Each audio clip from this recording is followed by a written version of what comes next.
The College of Nurses of Ontario presents Medication Practice Standard, an overview. When you read the Medication Practice Standard, you'll notice that it's a short, principle-based document. This principle-based standard requires you to use critical thinking and your knowledge, skill, and judgment when making a decision about a medication practice. The document gives you more flexibility to respond to patients with a broad range of healthcare needs. This webcast will explain what principle-based means and the 3 principles included in the standard. After watching this webcast, you should be able to do the following.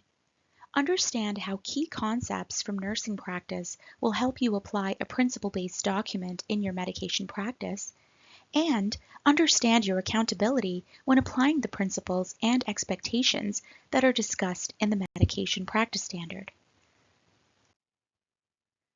A principle-based document uses broad statements that encourage healthcare providers to use professional judgment in making practice decisions. The Medication Practice Standard uses common nursing principles to guide your practice. It outlines your accountability and responsibility for using professional judgment, which are key to the nursing profession.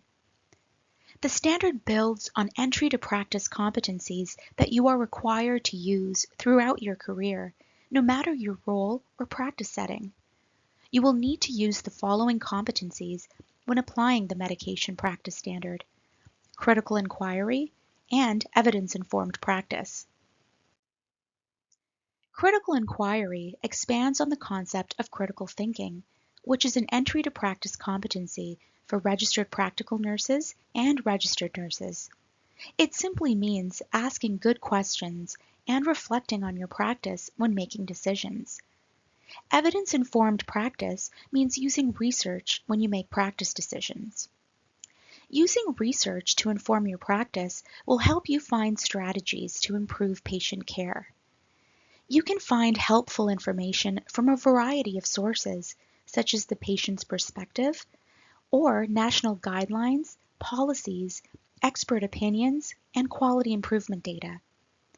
Commonly referenced sources include the Institute for Safe Medication Practice and Health Canada. The Medication Practice Standard focuses on 3 main principles: authority, competence, and safety. Each principle has a statement that outlines the expectations for nurses. We have included 3 decision trees to help you apply the expectations for medication administration, dispensing, and determining if the order is clear, complete, and appropriate.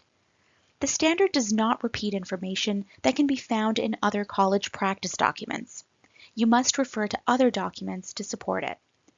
For example, use the Scope of Practice Standard when looking at requirements for orders, or refer to the Documentation Practice Standard when determining what you need to document in your medication practice. We will now look at the first principle, authority. The statement for authority is nurses must have the necessary authority to perform medication practices. The authority principle provides information about when an order is required and what to look for in an order. Orders for medication can be direct orders, which apply to one client, or directives, which apply to more than one client. However, orders for controlled substances must be direct orders.